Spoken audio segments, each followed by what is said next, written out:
रातिर गरम बड़ भयंकर जो समय पूर्वर खरा होता ओडिशार लोक मैंने खुशी हो जाते जे टिके संध्या हो गला 5टा 5:30 6टा हो गला एबे ठंडा हम किंतु समय एमती आसी दर्शक बंधु यही समय संध्या बेले मध्य कौनसी प्रकार रे लोक माने आश्वस्ति लाभ करूना यही समय भिजुआल उपरे आपणकर दृष्टि आकर्षण करदेवाई चाहिए दर्शक बंधु जो समय खरा गरम बढ़ी बढ़ी चली दिनर तापमात्रा 45 डिग्री बढ़ी सारा देश में तापमात्रा 47 डिग्री उपरे बढ़ीगला एवं गोटे बड़ समस्या देखा मिली उत्तर भारत एवं पूर्व भारत में संध्या बेले आउ ठंडा अनुभूत होना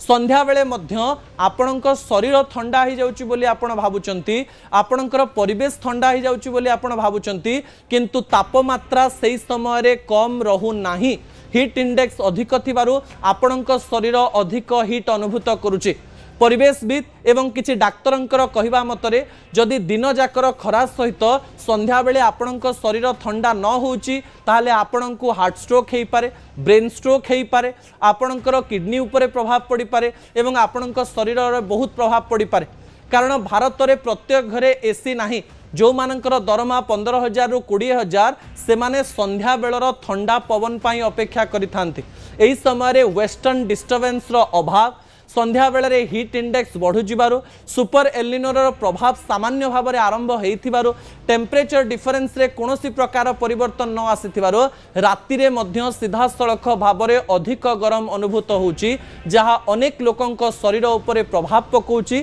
सेइथिपाई गरीब लोक माने अधिक खटी पारु नाहंती यही समय डाक्तरंकर कहवा अनुसार प्रचुर पानी पियंतु पानी सहित इलेक्ट्रोलाइट व्यवहार करंतु दहीर व्यवहार बढ़ांतु जदि आपण